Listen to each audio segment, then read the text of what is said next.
familia. Bien, regresando a este capítulo que es fortalecer la educación de los hijos, el capítulo 7 de esta exhortación apostólica, quiero comentarles como un breve paréntesis. En la marcha del día de ayer sentí un enorme gusto de ver tantas caras conocidas, a las cuales les agradezco y me motiva su ejemplo de entusiasmo. Un enorme gusto, porque no sé cuántos miles, ¿sí? No sé cuántos miles, los periódicos hablan de miles, de 20, de 30,000. En el lugar, los animadores decían de 80,000. Pero hay una cosa que, yendo yo en el contingente con mi esposa, en el primer contingente, veía yo y se decía que llegaba una gran cantidad de personas a la plaza principal, y cuando el animador dice somos 80,000, les voy a confesar, yo lo dudé. Y en ese momento me moví de la parte delantera donde estaba cerca del templete y vi la plaza llena. Y de ahí me encaminé a la calle Madero y veía que todavía filas de personas llegando. Lo que nunca he visto yo en León, esa cantidad de personas llenando la plaza principal. 30, 40, 50,000, 80,000 personas, las que hayan sido, había una gran manifestación. Y en todas escuchaba yo: a mi hijo lo educo yo, no te metas con mi familia, ¿sí? Y entonces de ahí me surge la pregunta: ¿realmente estamos comprometidos para educar a nuestros hijos? Y el día de hoy nos toca analizar el apartado de este capítulo 7 que dice, bueno, es el capítulo 7 que se llama Fortalecer la educación de los hijos. Pero el capítulo 7 en su apartado 280 dice sí a la educación sexual. Y este es uno de los puntos críticos donde el Estado, tratando de imponer una ideología de género, quiere meterse en el aspecto de la educación. Y aclaremos una situación: no es lo mismo informar que educar. ¿Qué le compete a la Secretaría de Educación Pública? Informar del conocimiento universal, informar de la anatomía, informar de la fisiología, informar del género en cuanto a conformación de masculinidad y feminidad. Pero educar nos corresponde a los padres de familia. Una de las funciones principales que debemos de cumplir como padres educadores es formar la afectividad y la sexualidad de nuestros hijos. Y entonces me voy a permitir, este apartado 280 dice: el Concilio Vaticano II planteaba la necesidad de una positiva y prudente educación sexual que llegue a niños y adolescentes conforme avanza su edad y teniendo en cuenta el progreso de la psicología, la pedagogía y la didáctica.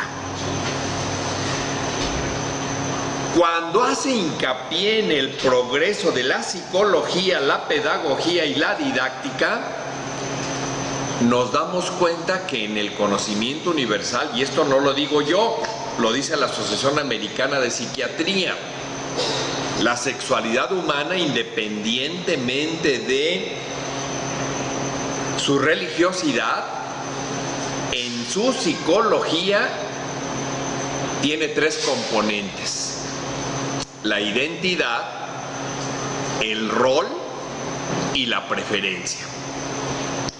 Y entonces la Academia Americana de Psiquiatría hace un gran hincapié en que en la primera infancia a los niños y a las niñas se les eduque su identidad. ¿Y cómo buscamos nosotros educar la identidad de nuestros hijos? Pues siendo un referente en imagen de masculinidad los papás, de masculinidad las imágenes varoniles como los abuelos, como los tíos, como los hermanos mayores, y de feminidad la mamá, la tía, la hermana mayor o la abuela. Ahí estamos educando el primer elemento, el primer componente de la sexualidad humana. Y esto responde a la sugerencia de nuestra iglesia que nos dice conforme avanza su edad y teniendo en cuenta el progreso de la psicología, la pedagogía y la didáctica. ¿Qué nos dice la ideología de género que pretenden imponernos? Pues que sin estar preparados para la preferencia, los niños en su primer y en su segunda infancia tengan dinámicas donde se tengan que vestir los niños de niñas y las niñas de niños para que conozcan y respeten la preferencia de otras personas. Esto es acelerar, esto es truncar, esto es confundir la educación de nuestros hijos. Esto es hacerle el favor a la ideología de género, producto de las presiones mundiales y también producto de no tener un criterio de lo que implica la formación integral de un pueblo y en esa ignorancia imponer leyes que favorezcan a unas minorías. Y les voy a dar un dato. En el censo pasado, solamente el 0.59% de personas manifestaron otras preferencias en su sexualidad, ¿sí? Homosexuales, pedófilas, bueno, hasta hay un apartado de zoofílicas. Y entonces, cuando la presión mundial del lobby gay hace esa presión en nuestras autoridades, pretende que el 99.5% se rijan por leyes de esa preferencia. Eso no lo podemos tolerar. Y por eso muchas gracias por haber marchado y por haberse unido a los millones de personas de más de 161 ciudades que marchamos el día de ayer. Pero regreso al texto para no desviarme. Dice, solo podría entenderse en el marco de una educación para el amor, para la donación mutua, la educación de la sexualidad. De esa manera el lenguaje de la sexualidad no se ve tristemente empobrecido, sino iluminado. Y entonces cuando entendemos que los padres de familia tenemos que formar la afectividad de nuestros hijos, entendemos que hay que formarles su masculinidad a los varones y su feminidad a las mujeres. Pero cuando buscamos formar su masculinidad y su feminidad es andar en este mundo con la referencia de su sexo cromosómico, ¿sí? el cual se define desde el momento de la concepción, pero va tomando forma en la 8ª semana y termina de madurar cuando nuestros hijos son adolescentes y maduran sus ovarios, en el caso de las niñas, o sus testículos, en el caso de los niños.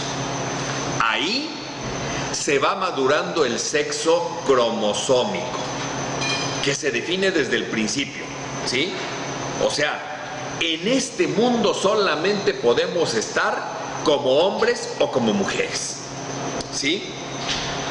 Y puede ser que ahí haya alguna que otra alteración endocrina, que falle el factor anti-HY, que falle la presencia de la testosterona o se presente cuando no se debe de presentar, ¿sí? Bueno, pero eso tiene arreglo y es detectable y es curable, ¿sí?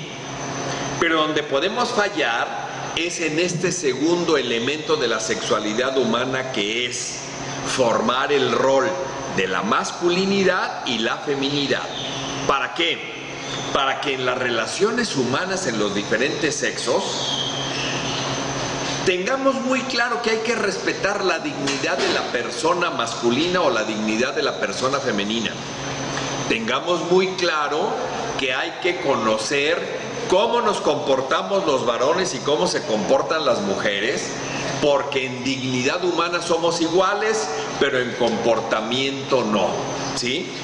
Y vamos a seguir explorando esto. Vamos a seguir explorando esto porque es importante que tengamos una información de lo que es biológico, pero también es importante que tengamos una formación de lo que es educar la sexualidad de nuestros hijos. Porque finalmente todas las relaciones humanas, fíjense, me atrevo a subrayarlo, todas las relaciones humanas son sexuadas, porque estamos manifestando nuestra masculinidad o su feminidad en esa relación. E importa que nos conozcamos para que si hacemos un proyecto de vida común, demos paso a lo que se llama la complementariedad en la vida conyugal. Bueno, pues más adelante en este festejo de aniversario seguiremos analizando por qué sí a la educación de la sexualidad, que nos invita para fortalecer la educación de los hijos en esta exhortación apostólica que se llama la alegría del amor en la familia. Y eduquémonos, ¿para qué? Para que el mundo crea.